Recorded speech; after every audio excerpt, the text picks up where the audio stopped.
Welcome back to another episode of McDaniel Motorsports. Chris here, and working on the Charger. Big surprise, right? This thing is very complicated as far as parts and pieces go. Most complicated car we've ever done. Not that I shouldn't use the word complicated, it's mostly just a lot of different parts and different size screws and little trinkets and stuff. And of course, we're trying to go to as much originality as possible within reason. I'm not trying to enter any concourse show or anything like that. I just want to use all of the original parts. The car is super complete when I bought it.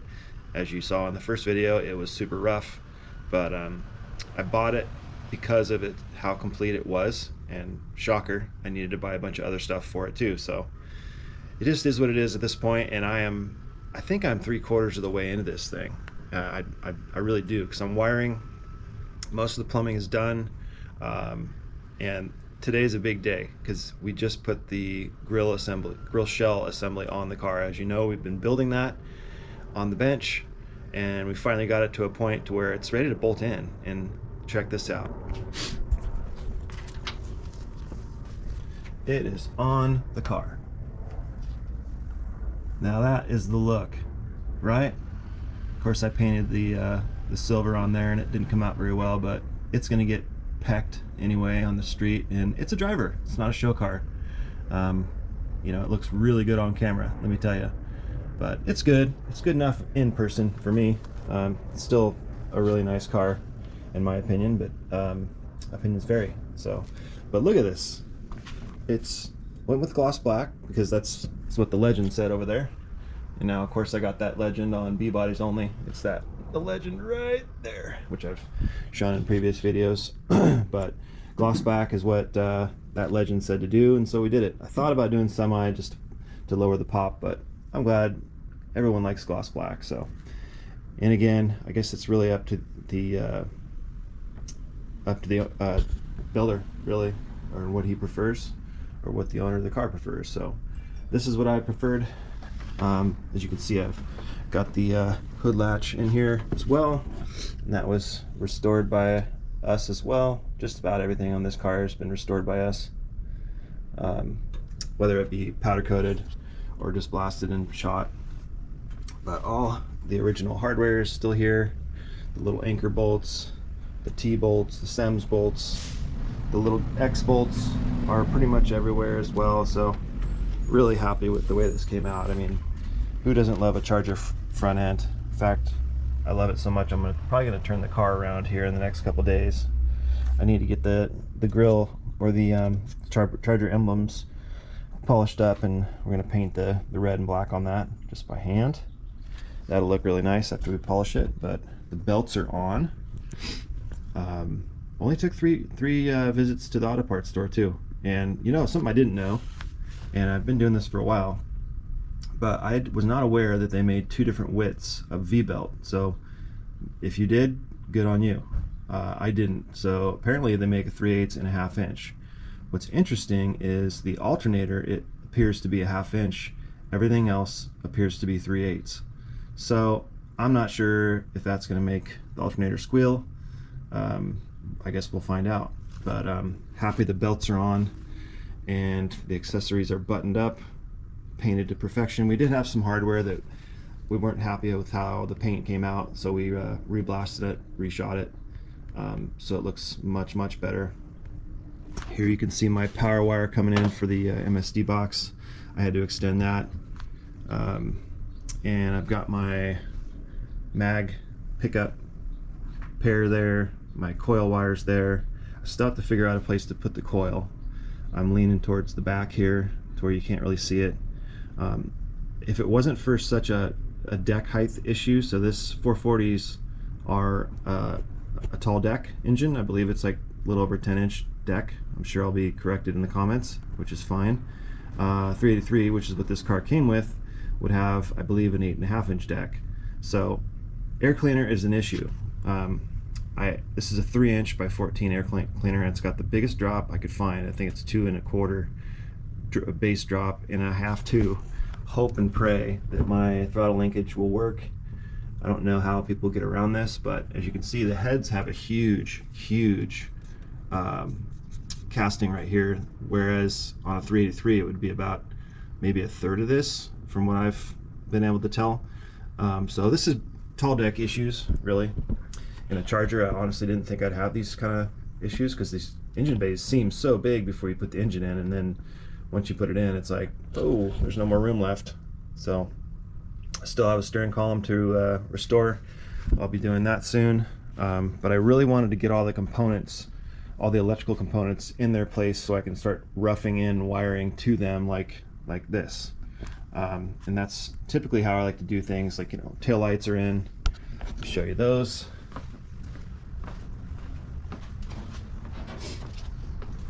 They are sealed up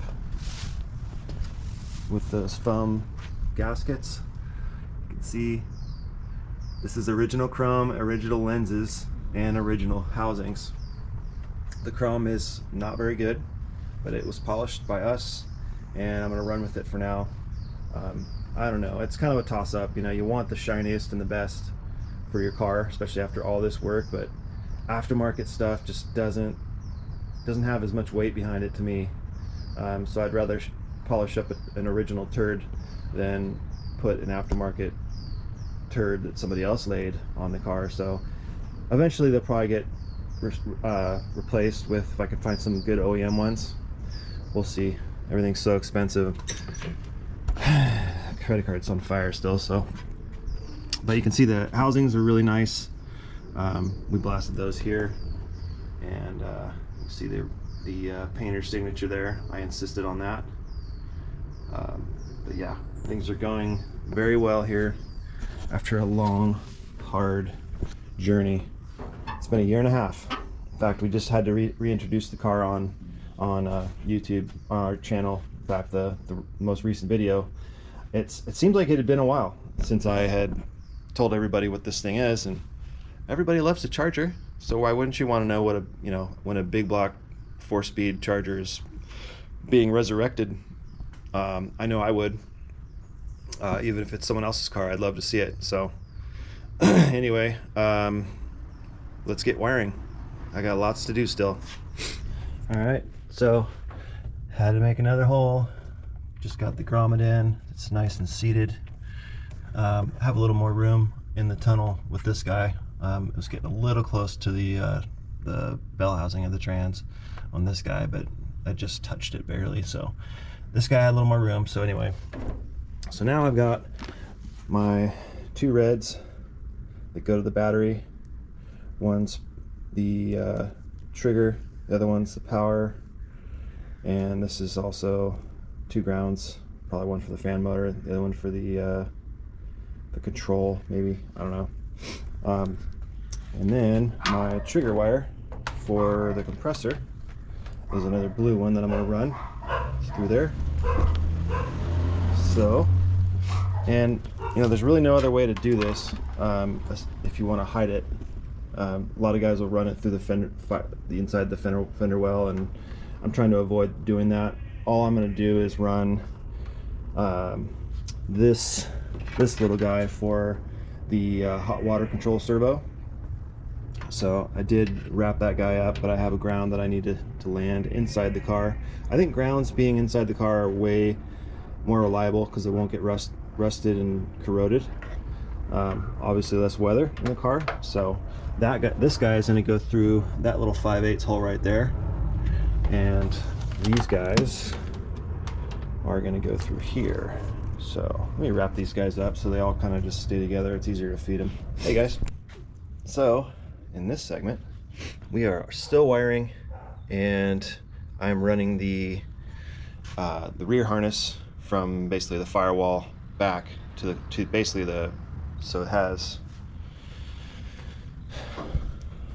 all of this.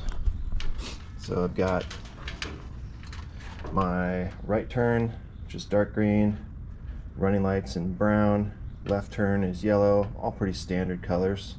And the one oddball here is the gas gauge, which goes through a grommet through the trunk floor. And then this, I think, can't hardly read it. oh yeah, backup lamps. So the light green is backup lamps. So what I did is, I mean, the whole idea is to wrap all of this wire in electrical tape. I know it's not factory, but it's kind of what I do for the very minimum. Factory used this like mesh tube almost. I don't have that. I don't want it. I'm cool with just this. It all runs under a track anyway, so you can't see it. But as you can see, I did about 5 feet of this in electrical tape just to protect it inside this track. This track does have some sharp edges on it, but it really isn't going to get moved. So the pigtail here, or where it plugs into the harness, into the back of the dash panel, I guess, or the dash harness rather. And these two guys, this courtesy and courtesy ground, I'm sorry, this is a 12 volt positive, and the ground, this white one, was actually out of this connector, so I added them to the connector. I'm sure they leave those out. I'm not sure why, but they did in this particular case. So the other oddity here is we have a dome light, and the dome light actually has its own harness, and it just goes up to here. You can see the 4 screws there. That's where the dome lens mounts, or the dome housing. And so I've got these guys ran in the factory capture clips there, and I've been kind of mind surfing this a little bit, thinking, I mean, obviously it's not going to go from here to there, but it does need to go in this track. I think what I'm going to do is run it in this track, pick up these clips here and that guy right there, and then run it up through the package tray, and I believe that's where it comes out, and then it comes this way. Sorry, my hand's working faster than my camera. So it comes up this way basically and picks up this harness here. So I think what I'm going to do is just run this guy down. I've got plenty of wire. So what I've got to do also is determine where I want this, which is the feed to the dome light, to pick up. So there's going to be a ton of extra wire here, which is great. American Auto Wire does a really good job of that. I've done several of these harnesses, and they always work out really well. It's pretty straightforward stuff. So I think the only thing that holds me back is the unfamiliarity of this car. It didn't have any wiring in it much, but there was like a engine harness in it, and I think maybe the dome light, that was about it. But everything else that had been stripped out of it, unfortunately. So I can all look online too, but anyway, I think I know where I'm going from here. Scratch that. Forget what I just said. It actually runs up the A-pillar. Sorry, guys. Didn't mean to disappoint you or mislead you. However, I just found this guy in the bag with the original dome light, and now I know where it goes. Thanks to B-Bodies Only. That's an excellent source for those of you like me who are not super familiar with these cars. After I'm done, I'll be really familiar with this car. However, getting there is sometimes tough. You gotta just use your resources. But here is where the dome light grommet goes. Right here. Right there. Snug. Almost like it was meant to be. So, what that means is I need to at least remove about 6 inches of my electrical tape from the front end to tie this dome light into that 12 volt feed, which I may actually continue on into the back of the car anyway, just to have 12 volts back there for some reason. In fact, it does go to the trunk courtesy light, so I do need that anyway. I'm just thinking through this. So you know, reading the directions it's hard, because if you're not doing everything all at once, you kind of got to jump around, and I know it's confusing when you're not, you know, you jump from plumbing to electrical and, you know, to duct work, and you know, you just have to jump around and just save your spot where you were. So anyway, enough jabbering. I'm gonna see if I can get this fish tape down this A-pillar somehow. Wish me luck. All right, well, before I use that, which is an electrician's fish tape, I always try to do something like this. So I basically round turn the wires back on themselves about 2 or 3 inches, and then capture the excess right here so it doesn't grab on anything. This is always my first attempt. I'm gonna go through the grommet here and hopefully down the A-pillar if I can, hopefully. Yeah. Oh, sounds like it's going.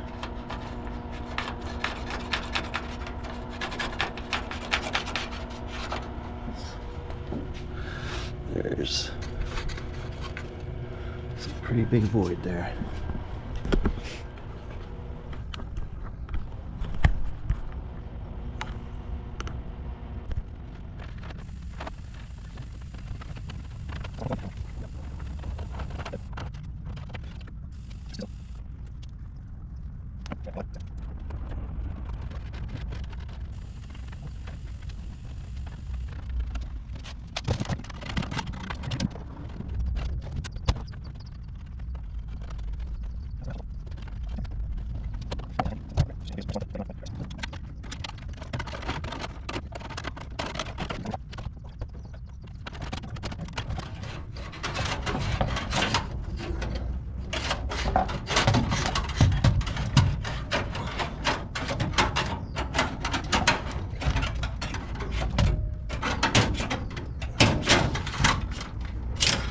Are there acorns in here? That's crazy.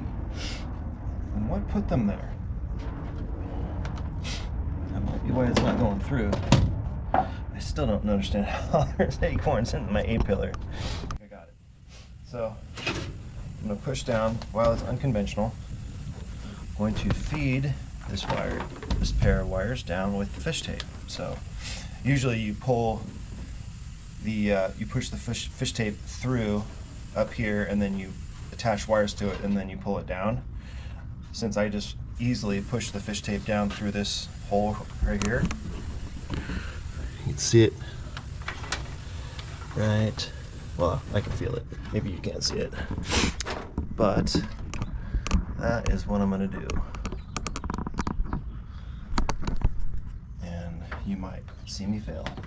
I'm gonna keep doing it, just like the rest of this car. Challenging, full of components. I believe this is within our skill level.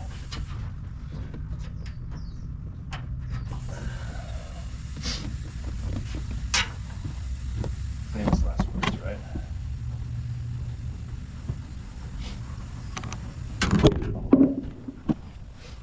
Put you guys in a safe place. It's dangerous, dangerous work.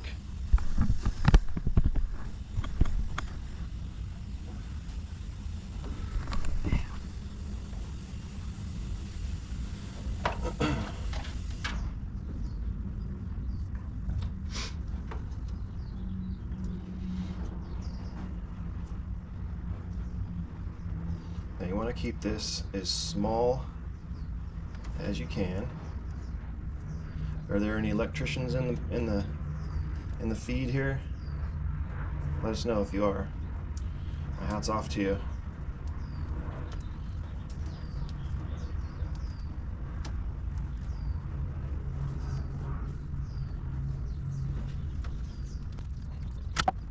Alright, so I just went side by side with this. Hopefully that's not too big to get through and down. Let's see. Let me go sideways.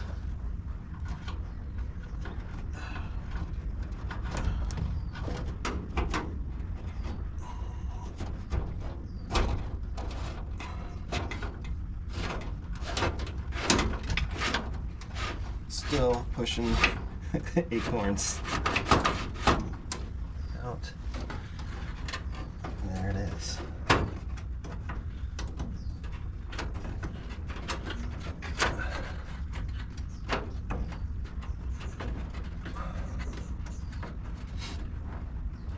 Come on. Feel ya. Feel ya.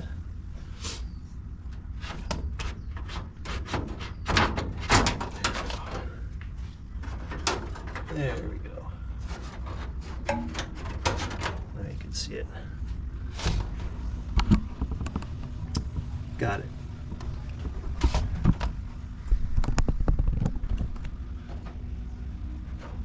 Now watch me not be able to get the fish tape out of here. That happens too.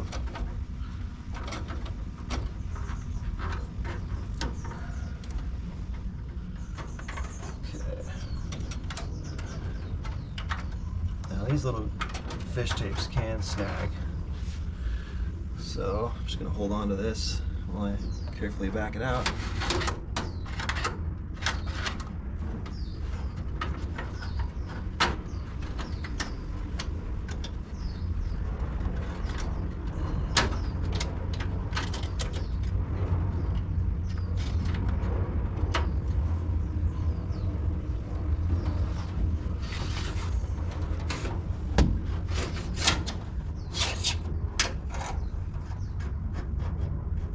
There we go.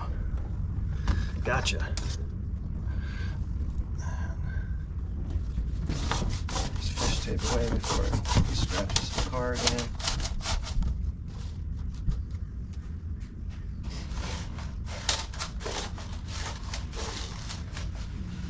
Where when you need one of those, you sure need one, huh? All right. So now it's through. A little extra room up here, not get jammed up on anything. Always leave extra, always, because you can always tie it off, but you don't want to keep putting butt splices everywhere. All right, so now we have this guy through there, and you go through here, and then I'm going to come down through this sheath. This is a OEM plastic sheath here next to the e-brake. At the bottom, nice and tidy. I don't know if that's what that's for, but I'm going to use that. And so that's cool right there. Cool. All right, so now I've got that feed. I'm going to hook up there. Okay, moving on to the back. All right, so added more electrical tape to the program here. Oops.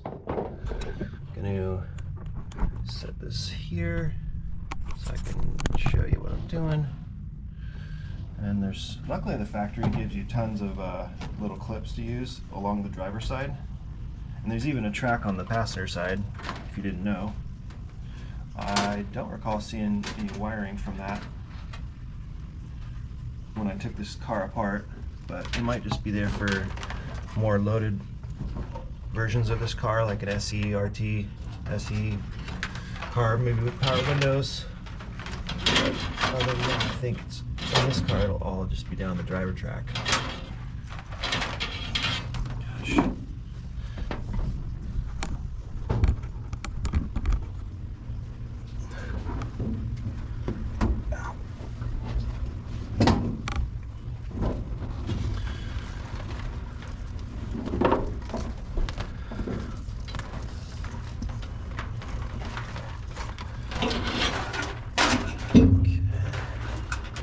And this harness comes with every grommet you can imagine for this car, like all the specialty grommets that go through the trunk pan, and like the fuel sending wire, the reverse lights. That's about all I can think of right this second, but yeah, you get the picture. It's very expensive, but it's very much complete as far as what they give you. I'm sure you could have guessed it's expensive because it is Dodge Charger, and if it's a Dodge Charger, it's always expensive. Everything. Okay.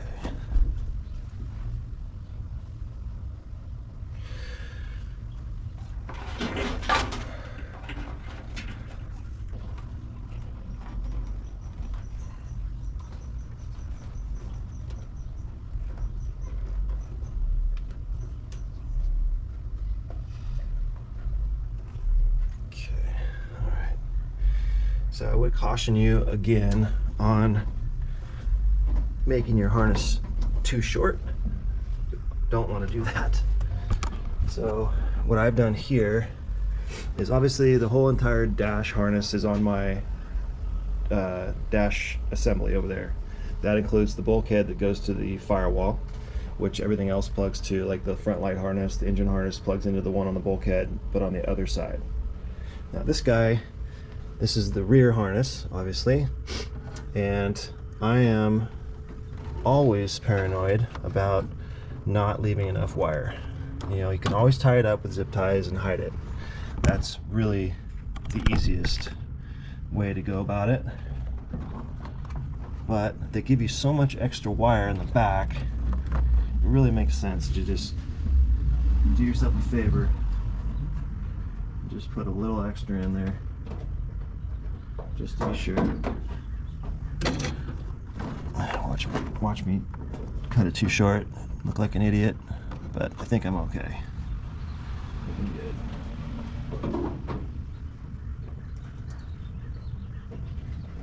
But what I'm saying is, don't cut anything until you know for sure.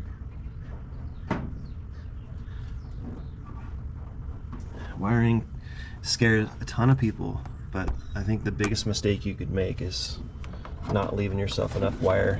Just run it against the firewall. Make sure you can put it in a roundabout orientation so it's up and out of the way, and then allow yourself enough slack. Now I know there's a pigtail for this to plug into, so this doesn't go actually to the dash. I'll show you what it goes to. So another good thing about this harness is it does have a lot of wire in it. What you'll see in a second here is, so this is the guy that we're hooking it up to. So you can see how this guy actually is further towards the center of the dash, but my harness goes to the high-low beam. The harness actually has, you know, a good foot to it, so I think I'm gonna add a little more. I know it seems silly, but honestly it's better to do it now than after you've cut everything. Just a whole lot of planning, really, and you learn eventually. So I don't know if this is going to be enough. Probably will be. I'm just going to put it kind of where I think that's going to be, and then allow myself some extra. Try not to nick it on anything. That will suck. Yeah, so that'll be right in the center. Yeah. Go to the back firewall. Yeah, I think that'll be about right. Alright, yeah, see how I'm right there? That should be good. Okay. Alright, let's move on to the back, laying out these wires here. Alright, so here's where we're gonna separate the gas gauge wire and the courtesy 12 volt and the courtesy ground from the rear harness, and I'm gonna put them in their own separate little, oops, so gas gauge.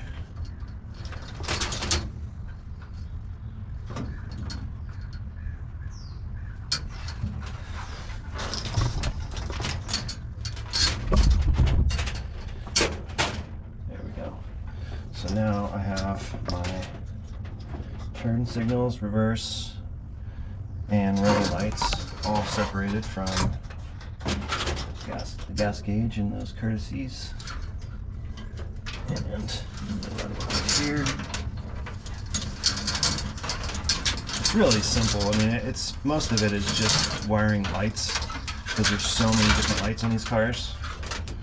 But I think once you figure this out and you know where everything goes, your mind kind of calms down a little bit. You're not in freak out mode anymore. Get this piece of trim out here real quick.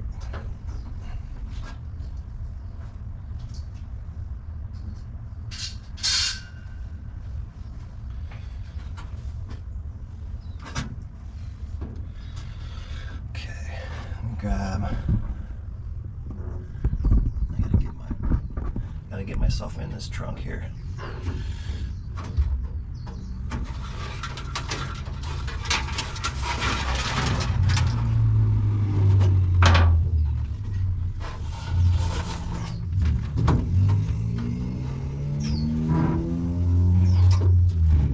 This all feels very familiar.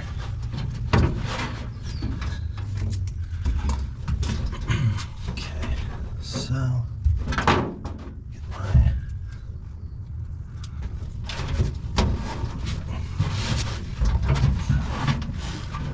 continue to protect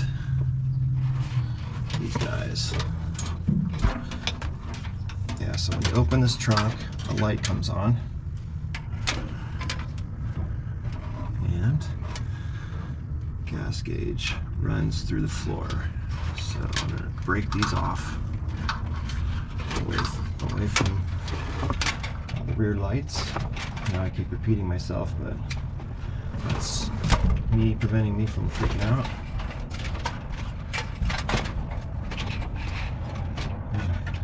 And these guys, I suppose we could go a little further and then break it off.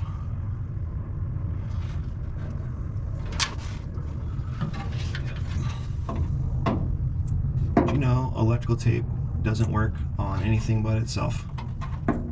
It does not work on anything but taping to itself.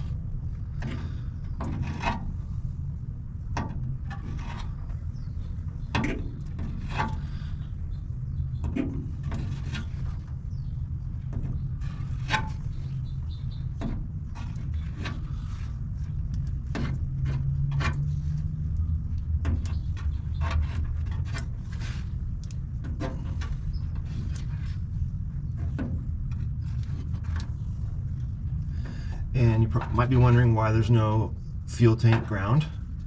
Well, the fuel tank sending unit grounds to the tank, which grounds to the straps that hold the tank, and then returns back to the battery via the body of the car. So that means if you've powder coated your straps that hold the fuel tank in, painted your fuel tank, you're going to need to either add a ground or excuse me, make sure that you have the proper ground through your straps back to the car.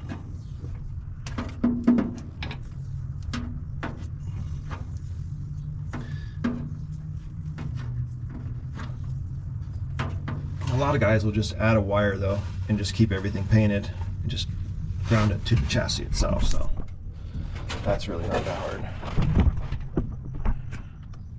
Make sure you guys are seeing what I'm doing here. Okay, so this guy, I believe that goes in there.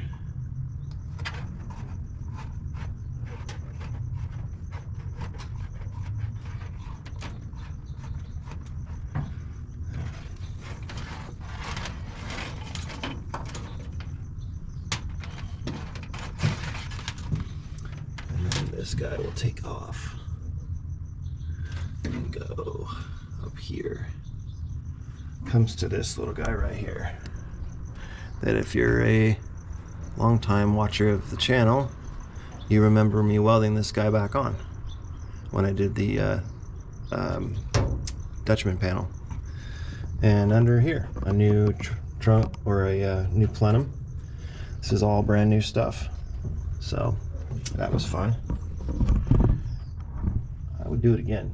I had no idea what I was getting myself into, but I would certainly do it again, now that I know.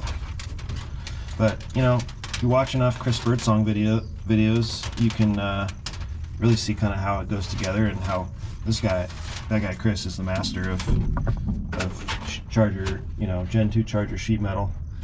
He is one of the best in the world, I'm sure. And let's see here, so I'm going to break this guy off. You see that?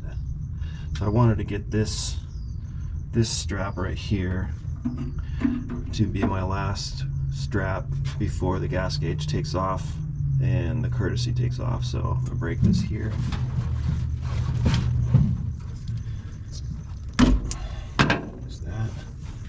And then get that guy locked in. Tap it here.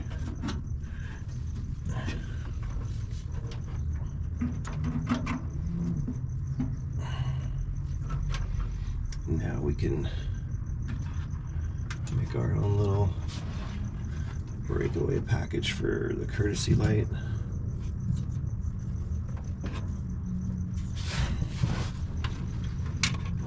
Well, I guess I'll take that back off.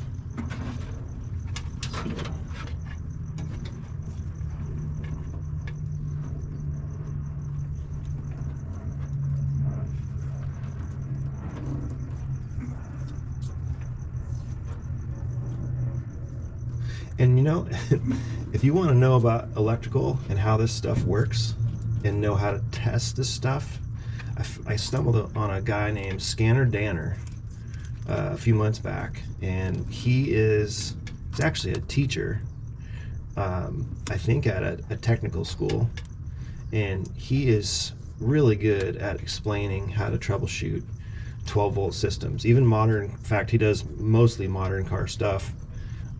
He's got a really cool Dodge truck restoration, but him and his son do these great videos where they use a power probe and, you know, just a test light to actually check, you know, before you go spending money on parts at the auto parts store, just throwing parts at things. They teach you how to actually troubleshoot this stuff before you spend your hard-earned money. I don't know Dan, or I think his last name's Danner, but he is really good. So check him out if you want to learn how to troubleshoot this stuff. He makes it look really easy.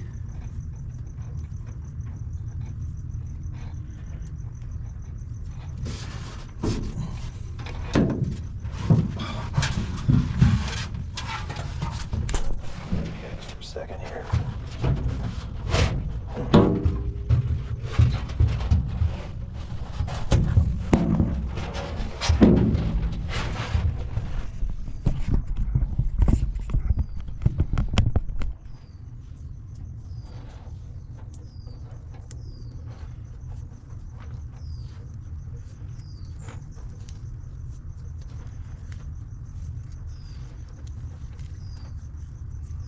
Actually, that is the switch.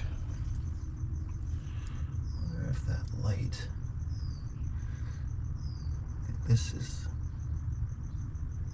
yeah, so this tab is the switch, and I need a new battery, but I gotta figure out where the courtesy light goes on this car, because this is just the trunk switch. I was thinking that this is the light. It's actually not, unless the light's on the back side of it, but I gotta, give me a second, swap a battery out and figure that out real quick.